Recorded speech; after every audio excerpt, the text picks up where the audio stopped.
क्योंकि कबीर परमेश्वर जी के सत भक्ति मार्ग में गुरु और इष्ट दोनों एक ही होते हैं।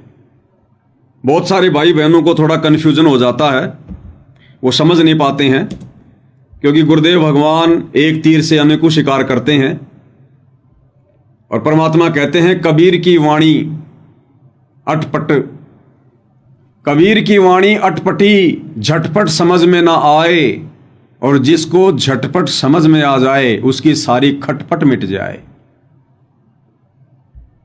बहुत सारे भाई बहन गुरुदेव का एक छोटा सा वीडियो देखते हैं जिसमें गुरुदेव हंसा देश पंथ वालों के ऊपर सत्संग कर रहे हैं। उसमें गुरुदेव कह रहे हैं कि गुरु अलग होता है और इष्ट अलग होता है। जो लोग ये कहते हैं कि गुरु और इष्ट एक ही होता है वो तो मूर्ख हैं, उन्हें अभी आध्यात्मिक ज्ञान नहीं है। तो कुछ एक हमारे गुरु भाई बहन जो काल प्रेरित हैं, काल प्रेरणा से, क्योंकि जब काल प्रेरणा होती है तो आदमी हमेशा उल्टा सोचता है, तो वो हमारे को एक सत्संग भेज देते हैं कि देखो देखो देखो गुरु जी ने तो कह रखा है कि गुरु अलग होता है और इष्ट अलग होता है, और जो गुरु को इष्ट मानकर पूजते हैं वो तो महामूर्ख हैं। तो भाई और बहनों, इसके दो कारण हैं। पहला कारण तो ये कि गुरुदेव ने जब ये बात कही, जिस सत्संग में ये बात कही, वो सत्संग परमात्मा उन हंसा देश वालों से जुड़े हुए श्रद्धालुओं को समझाने के लिए कह रहे थे कि नादानो, तुम इन अपने नकली गुरुओं को जो काल के द्वारा भेजे गए हैं तुम्हारा सत्यानाश करने के लिए, तुम्हें पथ भ्रष्ट करने के लिए, तुम इन नकली गुरुओं को जो परमात्मा मानकर बैठे हो, भगवान मानकर बैठे हो ना, ये बहुत बड़ा धोखा है। और बिल्कुल सत्य है भाई और बहनों, क्योंकि काल का जो विधान है, काल का जो भक्ति मार्ग है, जो सिस्टम है, इसमें गुरु कभी भी इष्ट नहीं होता, गुरु कभी भी परमात्मा नहीं होता। ये काल अपने अंश अवतार सर्जन करता है। यदा यदा ही धर्म से ग्लानि भवति भारत है, ये श्लोक तो आपने सुना ही होगा। ये काल कहता है कि जब जब इस धरती पर धर्म की हानि होती है, अधर्म की वृद्धि होती है, तब तब मैं अपने अंश अवतार सर्जन करता हूं। तो काल के भक्ति मार्ग में 21 ब्रह्मांड तक के सिस्टम में गुरु अलग होता है और इष्ट अलग होता है।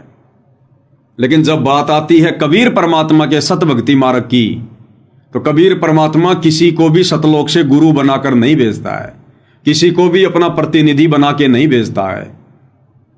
आप एक भी उदाहरण दे दीजिए कि कबीर परमात्मा ने आत्माओं को काल के जाल से मुक्त करवाने के लिए सतलोक से अपना कोई प्रतिनिधि भेजा हो, कोई गुरु बनाकर भेजा हो, कोई अवतार भेजा हो।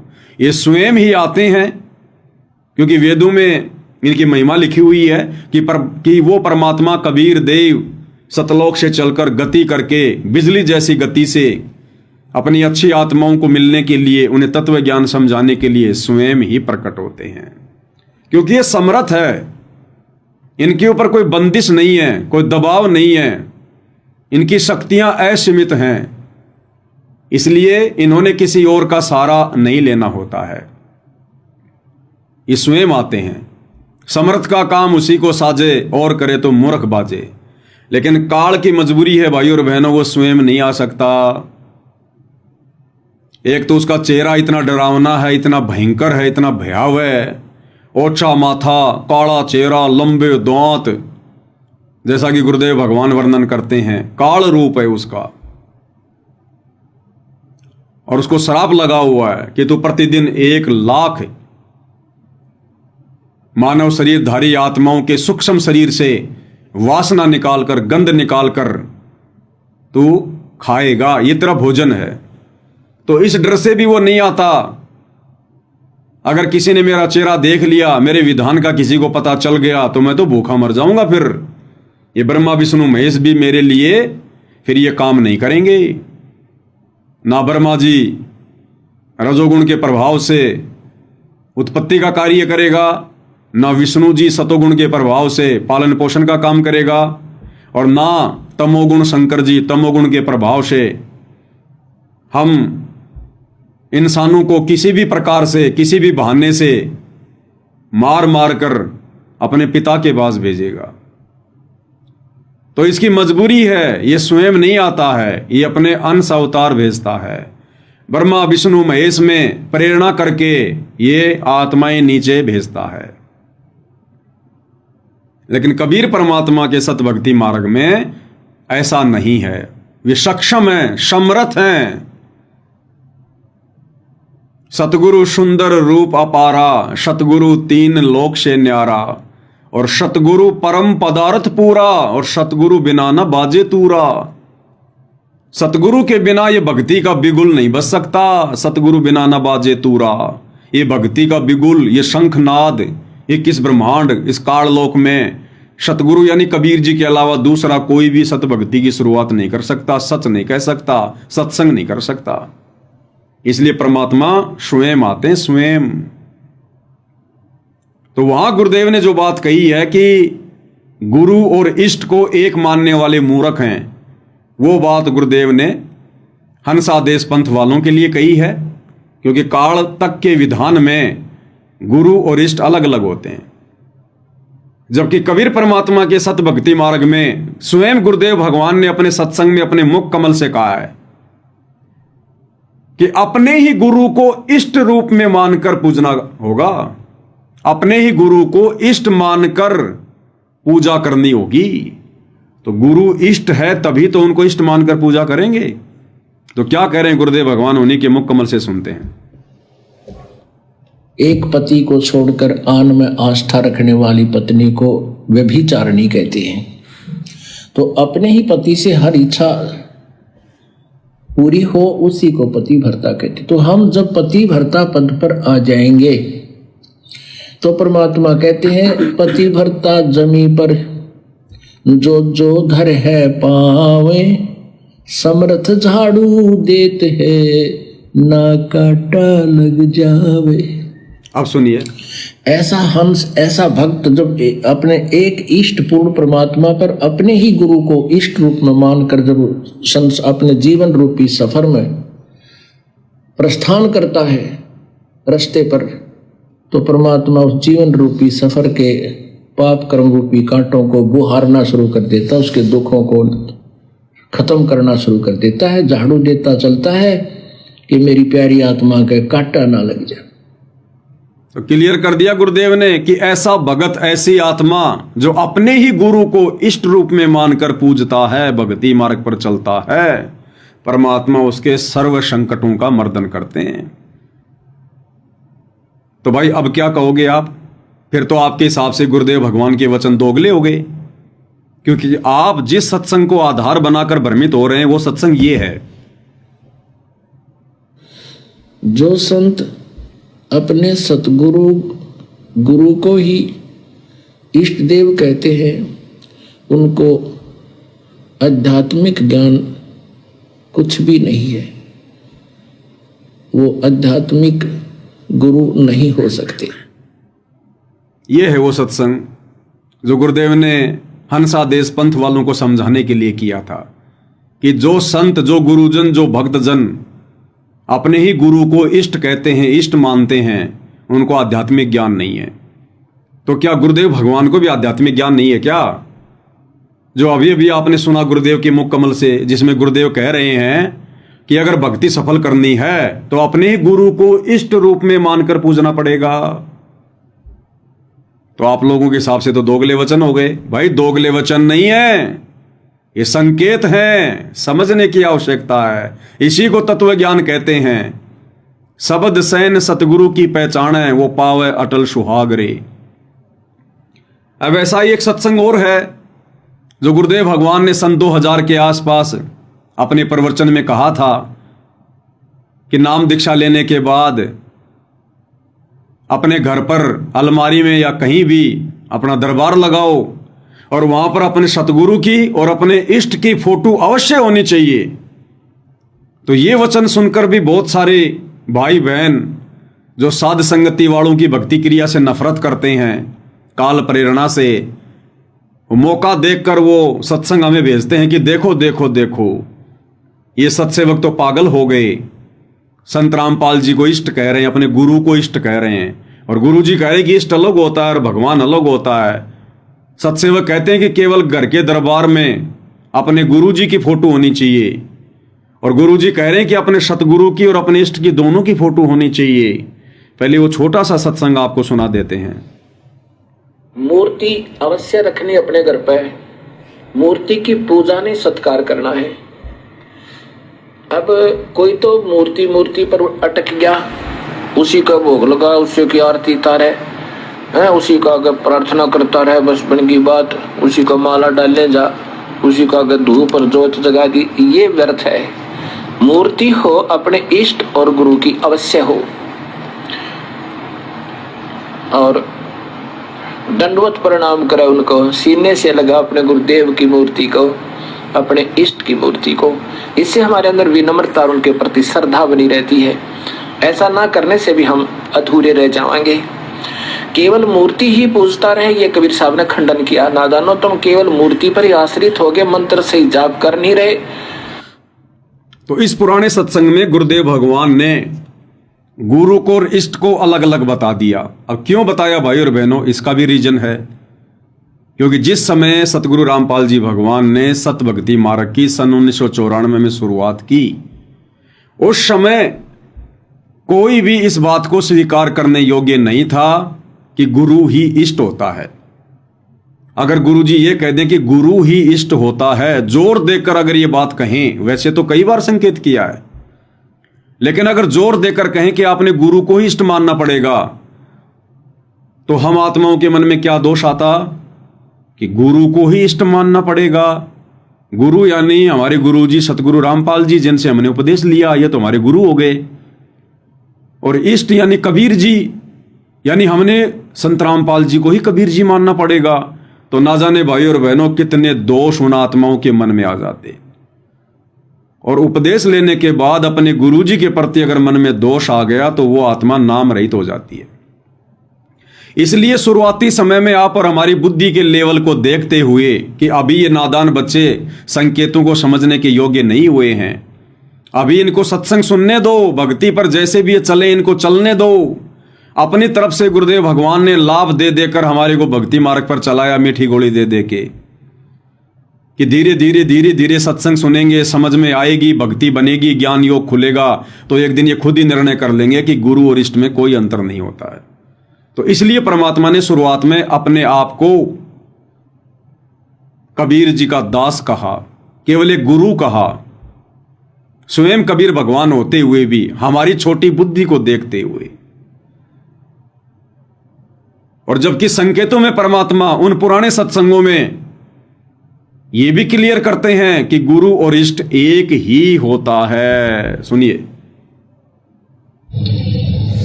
जो बोला सुनो तो के कैसे ये के को से भाई फिर बताओ। अब ये ऐसे काल हमारा छोरा उग्रवादियों ने पकड़ लिया था, और आपकी दया तो बचा महाराज, आप ले आए बचा के, मैं कित बचाया।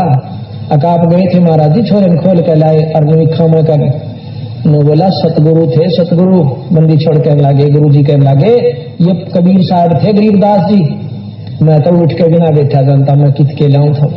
नो बोले नो ना बकाओ हमने, क्योंकि महाराज कहते हैं जो गुरु मानस कर जानते हुए नर कहीं अंध, और महादुखी संसार में फिर आ गए इनके फंद। ईश्वर में और गुरु में और इष्ट में कोई अंतर नहीं होता, क्योंकि ये महाराज के देही को सतगुरु कहें, ये सब धुंधर ज्ञान। अगर इस शरीर को ही आप सतगुरु मानते हो, और चार दाग आवा नहीं जाको सतगुरु जान। तो क्लियर कर दिया गुरुदेव ने कि गुरु में और इष्ट में कोई अंतर नहीं होता है, क्योंकि देही को सतगुरु कहें यो सब धुंधर ज्ञान, और चार दाग आवे नहीं वाको सतगुरु जान। गुरुदेव भगवान समझा रहे कि नादानो, क्या तुम मेरे इस शरीर को देखकर, जो तुम्हारे जैसा मैंने धारण किया है, ये मनुष्य जैसा शरीर, इस शरीर को देखकर, इस देही को देखकर क्या तुम मुझे अपने जैसा मान रहे हो क्या? देही को सतगुरु कहे यो सब धुंधर ज्ञान, और चार दाग आवे नहीं वाको सतगुरु जान। कि इस शरीर के अंदर है वो इष्ट, वो सतगुरु असली। ये शरीर तो केवल तुम नादानों को ज्ञान समझाने के लिए धारण किया जाता है, ताकि तुम विश्वास कर सको, मेरे पास में आ सको। अरे कबूतर को कोई इंसान पकड़ना चाहेगा, वो पकड़ में आएगा क्या? दूर भागेगा। और कबूतर कबूतर के पास में आ जाएगा, दोनों खेलेंगे आपस में। तो इसी प्रकार भाई और बहनों, ये कबीर परमात्मा हमारे नजदीक आने के लिए सतगुरु का चोला धारण करते हैं, चोला। अन्यथा ये अपने ओरिजिनल रूप में आ जाए, नूरी रूप में आ जाए, तो आप और हम डर के मारे हमारा कलेजा फट जाए। अरे कोई भूत भैरव यदि हमारे आसपास आ जाए तो हमारी टट्टी पेशाब निकल जाती है, शरीर पसीना पसीना हो जाए, हड्डा टेक हो जाए। कोई भूत भी अगर आ जाए तो, जबकि भूत तो परमात्मा ने 21 ब्रह्मांड की सबसे छोटी शक्ति बताई, सबसे छोटी भूत प्रेत। अगर भूत प्रेत भी हमारे सामने आ जाए तो टट्टी पेशाब निकल जाए। तो सोचो, अगर वो कबीर भगवान सर्वशक्तिमान परमात्मा यदि हमारे सामने आ जाए अपने उस वास्तविक वैभव में, तो क्या होगा?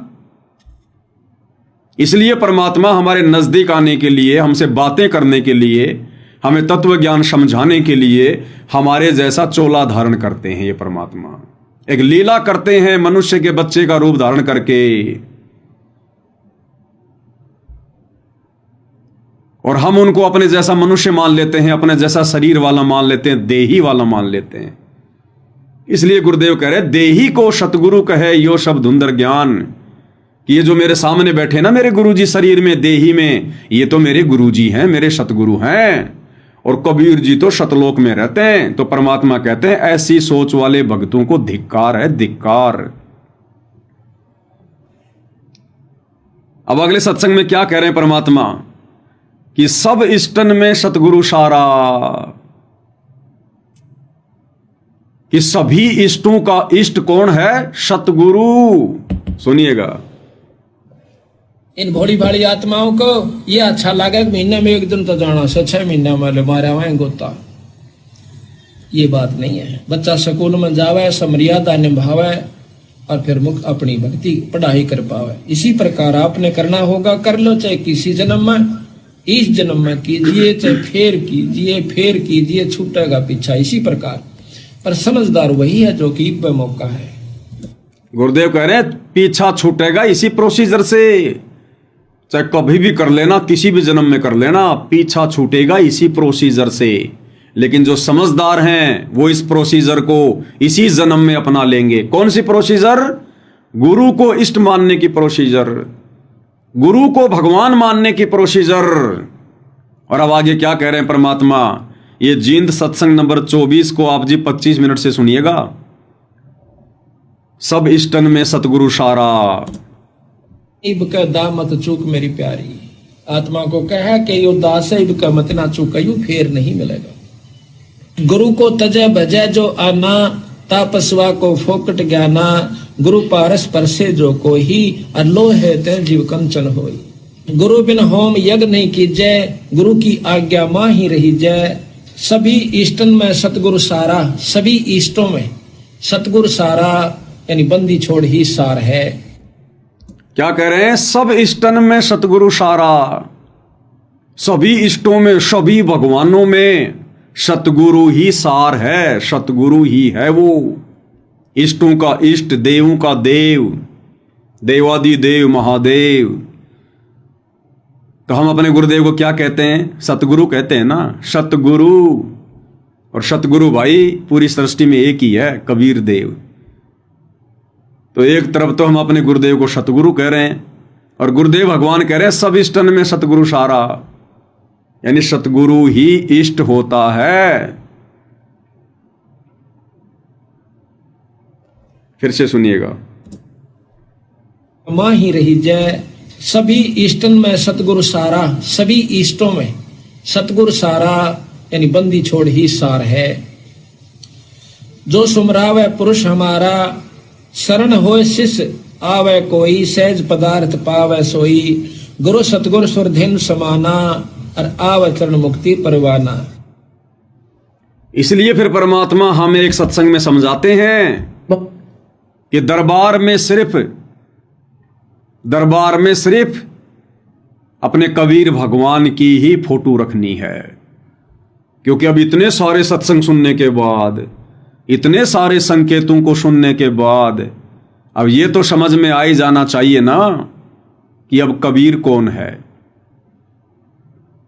तब गुरुदेव कह रहे हैं कि जिस प्रकार एक पतिव्रता औरत अपने बटुए में, अपने पर्स में केवल अपने पति का ही फोटो रखती है, किसी और का नहीं रखेगी, केवल एक का ही रखेगी, अपने पति का। ठीक इसी प्रकार एक पतिव्रता आत्मा अपने घर पर, अपने दरबार में केवल अपने एक परमात्मा, एक मालिक कबीर जी का ही फोटो रखेगी। क्या कह रहे हैं, ध्यान से सुनिएगा। बात फोटो रखने की, जैसे आप एक पतिव्रता स्त्री होती है, वो अपने पर्स में केवल अपने पति का ही फोटो रख सकती है, दूसरे का नहीं। बाकी अनादरणीय नहीं है, अन्य भी है, सबको प्रणाम करें। अगर कहीं फोटो लगे हैं तो दूसरी बात, वो फोटो दूसरी बात है, लेकिन जहां पूजा स्थल हो वहां पर आप अपने मालिक के अतिरिक्त अगर किसी का फोटो रखते हो तो आपके हृदय में पतिव्रता तो नहीं है, वो नहीं है आपके अंदर। तो जहां दरबार लगा है, जहां हमारा पूजा स्थल है, वहां हमने केवल अपने मालिक, अपने परमात्मा, एक कबीर जी का ही फोटो रखना है। अब जो भाई बहन हमारे पास में छोटे छोटे वीडियो भेजते हैं गुरुदेव के पुराने, जो अभी आपको सुनाया गया, जिसमें गुरुदेव ने कहा कि अपने दरबार में अपने सतगुरु का और अपने इष्ट का फोटो रखना चाहिए, तो वहां तो गुरुदेव ने दो का संकेत कर दिया, क्योंकि उस समय हम इस ज्ञान को समझने के योग्य नहीं थे। हम उस समय अपने सतगुरु को कबीर जी नहीं मान रहे थे। और अब क्या कह रहे हैं गुरुदेव भगवान 2014 के इस सत्संग में, कि जो पतिव्रता आत्मा होगी वो अपने पूजा स्थल पर, अपने दरबार में केवल एक अपने मालिक का, एक अपने परमात्मा का, कबीर भगवान का ही फोटो रखेगी। तो बताओ भाई, अगर आप लोग ये समझते हो कि वो कबीर जिसके बारे में गुरुजी कह रहे हैं, वो मालिक, वो परमात्मा, अगर वो कबीर दाढ़ी मूछ वाला है, तो फिर सतगुरु रामपाल जी की फोटो को वहां से हटा दीजिए आप लोग, क्योंकि पूजा स्थल पर, दरबार में तो केवल एक ही फोटो रखने का आदेश दे रहे हैं गुरुदेव। और वो किसका? कबीर जी का। अपना नाम तो ले नहीं रहे गुरुजी, अब कह रहे केवल अपने मालिक, अपने परमात्मा, एक कबीर जी का फोटो रखना है। तो जो जो भगत भाई बहन दाढ़ी मूछ वाले कबीर को ही कबीर मानते हैं, तो उनको इस सत्संग के आधार से अपने घर से, अपने दरबार से सतगुरु रामपाल जी की फोटो को बाहर निकाल देना चाहिए, क्योंकि आदेश हो गया गुरु जी का। ये लेटेस्ट आदेश है, लेटेस्ट। लेकिन फिर भी आप लोग ऐसा नहीं करेंगे। आपकी आत्मा स्वीकार नहीं करेगी कि हम कैसे अपने गुरु जी की फोटो को बाहर कर सकते हैं, क्योंकि आत्मा को पहचान है अपने परमात्मा की, कि मेरा परमात्मा सतगुरु रामपाल जी है, मेरे परमेश्वर, मेरे मालिक सतगुरु रामपाल जी हैं। इसलिए ये आदेश होने के बावजूद भी कि दरबार में केवल एक कबीर जी का फोटो रखना है, फिर भी हम लोगों ने संत रामपाल जी की फोटो लगा रखी है। अरे गुरु जी के आदेश की अवहेलना हो रही भाई। गुरु जी तो केवल एक कबीर जी की फोटो रखने को कह रहे हैं, और तुम साथ में सतगुरु रामपाल जी की भी फोटो रख रहे हो, गुरु गोविंद की फोटो रख रहे हो। तो गुरु जी के आदेशों की धज्जियां क्यों उड़ा रहे हो भाई? एक ही फोटो रखनी है ना। तो ये संकेतों को हमने समझना पड़ेगा। वो कबीर कौन है? वो एक परमात्मा, एक मालिक कौन है? वो एक कबीर सतगुरु रामपाल जी हैं। यही हमारे सतगुरु हैं, यही हमारे गुरु हैं, यही हमारे इष्ट हैं, यही हमारे भगवान हैं, यही तत्वदर्शी संत है। दोबारा सुनिएगा, अब समझ में आएगा भाई और बहनों।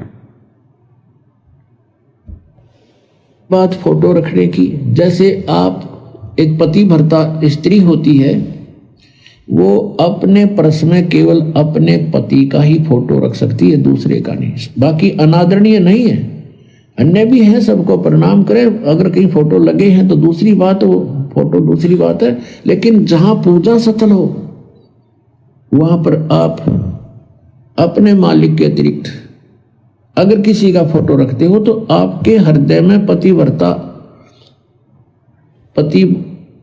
तो नहीं है। तो अब वो एक मालिक कौन है? आ गया समझ में? वो एक कबीर कौन है, एक परमात्मा कौन है? सतगुरु रामपाल जी। और अब गुरुदेव आदेश दे रहे हैं कि अपने मालिक के अलावा, अपने पति के अलावा यदि आप किसी और की फोटो रखते हो अपने पूजा स्थल पर, अपने दरबार में, तो फिर आपके अंदर वो पतिव्रता धर्म नहीं है।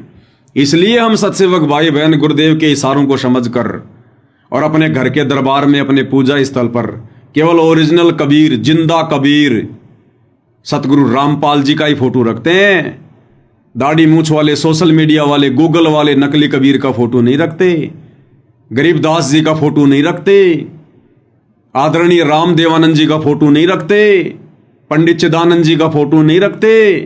वो 5-5 फोटोएं जो आती हैं, इस कोने में गरीबदास जी, इस कोने में कबीर जी, इस कोने में आदरणीय रामदेवानंद जी, इस कोने में पंडित चिदानंद जी और बीच में सतगुरु रामपाल जी, हम उस फोटो को नहीं रखते। हम महाभारत की द्रौपदी वाली भक्ति नहीं करते जिसके 5-5 पति हों। हम पतिव्रता पद की भक्ति करते हैं। और पतिव्रता आत्मा केवल अपने घर पर, अपने दरबार में, अपने घर में, अपने घट में केवल एकमात्र अपने इष्ट, अपने सतगुरु, अपने भगवान कबीर का ही फोटो रखेगी। और वो कबीर कौन? सतगुरु रामपाल जी कबीर। क्या कह रहे हैं परमात्मा? वो नहीं आपके अंदर, तो वो पतिव्रतापन नहीं होने से भगवान रुष्ट होगा। तो इसलिए हमने अपने पूजा स्थल पर केवल अपने ही उस पति का, यानी कबीर जी का, परमेश्वर का, मालिक का फोटो ही रखना है। बाकी रही बात कि अब बताओ, गुरुदेव का तो आदेश केवल एक ही फोटो रखने का है, कबीर जी की फोटो रखने का। तो फिर सतगुरु रामपाल जी की फोटो हटा दो भाई। अगर आप दाढ़ी मूछ वाले नकली कबीर को कबीर मान रहे हैं तो केवल एक कबीर की फोटो रखने का आदेश है। फिर सतगुरु रामपाल जी की फोटो क्यों रख रखी आप लोगों ने? तो भाई और बहनों, ये हैं वो संकेत। कुछ एक भाई बहन कहते हैं कि पवनदास कौन होता है सत्संगों का निष्कर्ष निकालने वाला। क्योंकि हम लोग जो हेडलाइन डालते हैं ना इन वीडियो में, शॉर्ट वीडियो में, कि सत्संगों का सार, वीडियो नंबर इतना, वीडियो नंबर इतना, तो आश्रमों से जुड़े भाई बहन कहते हैं कि ये कौन होता है सत्संगों का सार निकालने वाला। अरे भैया, हम तो कुछ नहीं होते सत्संगों का सार निकालने वाले। परमात्मा आशीर्वाद देकर निकलवा रहे हैं ताकि ये बात हमारे समझ में आ जाए, हमारी दुर्गति होने से बच जाए। और इसीलिए भाई और बहनों, परमात्मा ने लास्ट में एक ही बात कहकर छोड़ दी कि कोटि ज्ञान का एक मूल है, एक ही अर्थ है, अपनी सुरत ठिकाने राख। सुनिए गुरुदेव के मुख से। कृप सनकादिक सेवन कर सुख दे बोले साख। भाई कोट ग्रंथ का अर्थ है तू सुरत ठिकाने राखो। कोटि ग्रंथ का अर्थ है, यानी तू कितने भी शास्त्र पढ़ ले, वेद, गीता, कुरान, पुराण, बाइबल, कुछ भी पढ़ ले, कहते हैं इन सब का एक ही निष्कर्ष निकलेगा अंत में, यदि मोक्ष चाहिए तो अपनी सुरत ठिकाने राख। सुरत यानी अपना ध्यान अपने इष्ट पर रख, अपने गुरुजी के चरणों में रख, अपनी सुरत को अपने सतगुरु के चरणों में टिका के रख। उनके अलावा गलती से भी किसी और में इष्ट मत देख लेना, कबीर मत देख लेना, भगवान मत देख लेना। कोटि ग्रंथ का एक अर्थ है, यानी सारे अध्यात्म का ये निष्कर्ष है, अपनी सुरती को ठिकाने रख, अपने गुरुदेव के चरणों में रख, उनके अलावा किसी और को पिता परमेश्वर के रूप में स्वीकार मत कर लेना। क्या कह रहे हैं मालिक, ध्यान से सुनिएगा। कृप सनकादिक सेवन कर सुख दे बोले साख। भाई कोट ग्रंथ का अर्थ है तू सुरत ठिकाने राखो। अब कहते हैं सब ग्रंथों का यही, करोड़ ग्रंथों का अर्थ मैं तुझे बताऊं कि सुरत अपना दिद्य ने, अपनी नीत ने एक जगह ठिकाना डाट कर राख के तेरा इष्ट उपास्य यूस। और जब यह सुरत यहाँ डटेगी तो उपासना पर भी डटेगी, नहीं तो न रहेगी मन में। कहते फलाना देवता कड़ी शक्ति हो, कहते माता ने पूज ले हुआ नाराज हो रही हो, इस तरह की उपासना रखोगे तो सुरत नहीं टकेगी, काम नहीं बनेगा। क्लियर कर दिया गुरुदेव ने कि कोटि ग्रंथ का एक अर्थ है अपने सुरत ठिकाने राख, यानी तेरा इष्ट कौन है इस बात की पहचान कर पहले। जैसे कि दास बार बार आप भाई बहनों को गुरुदेव के आशीर्वाद से कहता है कि भाई भक्ति तो उस समय शुरू होगी जब पहले हमें भगवान समझ में आएगा, तब हमें भक्ति करने में हमारी रुचि बनेगी। तो गुरुदेव कह रहे हैं कोटि ग्रंथ का एक ही अर्थ है, अपनी सुरत ठिकाने राख। पहले ये तो पहचान ले कि नादान तेरा इष्ट कौन है। अरे परमात्मा कौन है, तेरा इष्ट कौन है। भक्ति तो उसके बाद करेगा तू, अन्यथा तुझे कोई भी डगमग कर देगा। जैसे जगत वालों के हिसाब से परमात्मा समझा रहे हैं कि अगर आपको भगवान की पहचान नहीं हुई कि वो एक भगवान कबीर है, तो कोई भी आपको भ्रमित कर देगा। आप भी डर डर के भक्ति करोगे कि कहीं मैंने कबीर जी को भगवान मान लिया तो कहीं ये माता मसाणी, भैरव, भूत, हनुमान, ये देवी देवता मुझे गढ़ ना दें, मुझे नुकसान ना पहुंचा दें। वो हमेशा डरेगा, वो दृढ़ नहीं हो सकता जिसको अपने इष्ट के विषय में पूरी जानकारी नहीं है। और सतगुरु रामपाल जी के भक्ति मार्ग के हिसाब से जब तक उनसे उपदेश लेने के बाद भगत को यह बात समझ में नहीं आएगी कि तेरा इष्ट केवल तेरा गुरु है, जब तक वो अपने गुरु को अपना इष्ट नहीं मानेगा, अपनी सुरती को इष्ट रूप में गुरु जी के चरणों में समर्पित नहीं करेगा, तब तक भाई बहनों भयभीत रहेगा, भ्रमित रहेगा। कोई भी उसको डगमग कर देगा कि यार मैं कहीं गुरु जी को इष्ट मान लूं और कल को क्या पता वो दाढ़ी मूंछ वाला कबीर जी निकले इष्ट, तो मेरी तो बड़ी बड़ी बात ही बिगड़ जाएगी सत्सेवकों के चक्रों में आकर।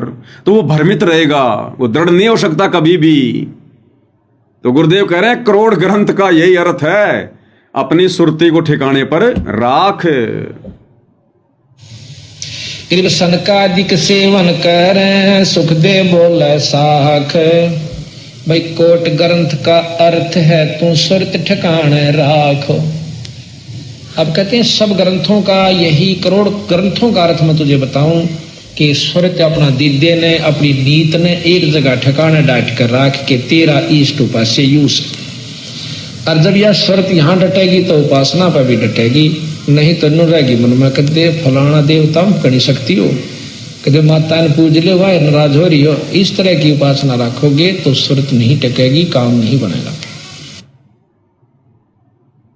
तो भाई और बहनों,